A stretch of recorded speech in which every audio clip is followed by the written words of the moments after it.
आमे निजुक्ति सहित निजुक्ति भित्तिक तालीम प्रोवाइड बुद्धिजीवी समाजसेवी एवं आज निजुक्ति मेलारे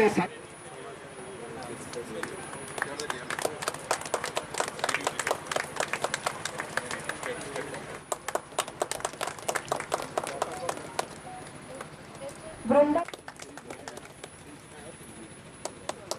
मुक्ता बुलबुलिया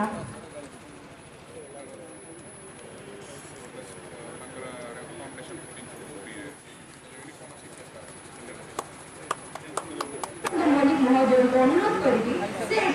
निजर मन्तव्य आम ग्रहण में उपस्थापन करेंगे। नियुक्ति मेल प्रथम समस्त को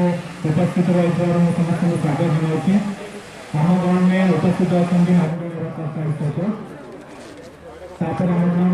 माननीय विधायक छात्र छात्री यही अवसर समस्त हार्दिक अभिनंदन शुभेच्छा ये आयोजन करा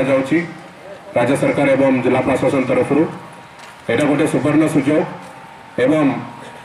आज आम गोटे सौभाग्यर दिन नुआ जीवन आरंभ करी रोजगार करी तेणु निश्चित कथा आज सौभाग्यर कथा किंतु मु गोटे दुईटी कथा कही मोर वक्तव्य को शेष करी आपण मैंने आज जो मैंने ये बसी समस्त युवक युवती प्राय 20-22 वर्ष भितर अच्छा आमर जो स्वप्न रही प्रिय प्रधानमंत्री विकसित भारत विकसित ओडिशा ओडिशा कथा मु कहि ओडिशा 2036 बेल को एक विकसित राज्य में परिणत हम जो परिकल्पना करा मात्र 12 वर्ष बयस मात्र 12 वर्ष पर ओडिशा एक सर्वांगीन विकसित अर्थनैतिक सांस्कृतिक धार्मिक एवं भौतिक प्रत्येक क्षेत्र में 4 दिगरे विकास करने को हम जो 12 वर्ष रहा जोपरी भाव में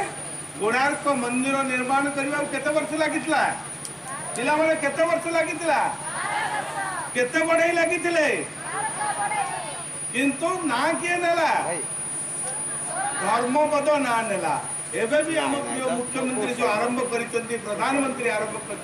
विकसित ओडिशा करने आपण मैंने तार गोटे गोटे धर्मपद साजिबे पीएम विश्वकर्मा एक योजना जोटा कि आप जानते आमर विभिन्न गुरु शिष्य परंपरा ठू आरंभ करी आमर कला संस्कृति आमर जो कौलिक वृत्ति आज युवक माने यदि मत पचारे जेहेतु मुझे विभाग मंत्री एमएसएमई मंत्री जो अणु क्षुद्र मध्यम इंडस्ट्री जो शिल्पर मंत्री अच्छी आपण मैंने आत्मनिर्भर हो तो आज सरकार तरफ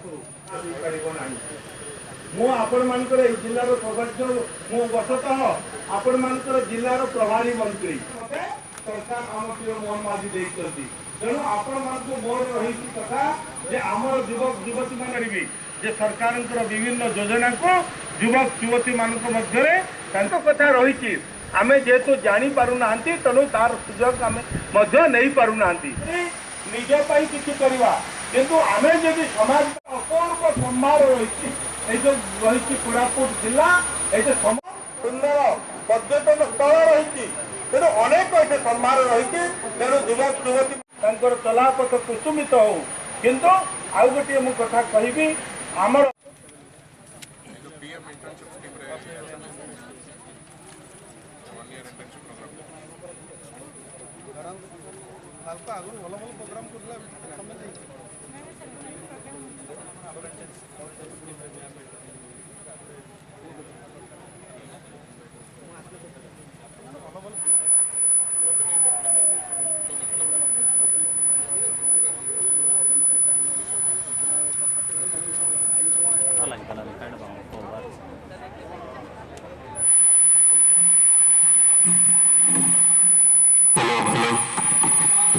समस्त रजिस्ट्रेशन कस्टम काउंटर भेटी पाइबो तो पेपर आपण जो धरिजंदे ओडी सीट नहीं गेली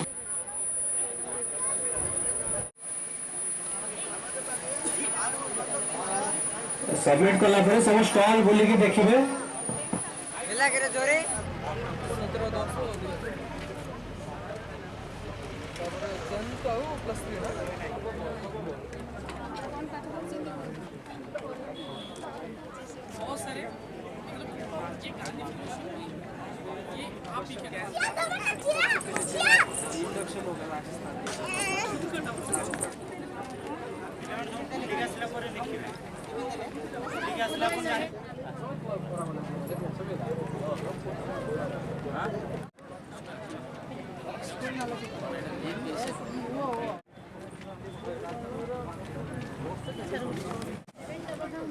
ଆପଣ ଯଦି ମାଇନିଂରେ କରିବା ପାଇଁ ଚାହୁଁ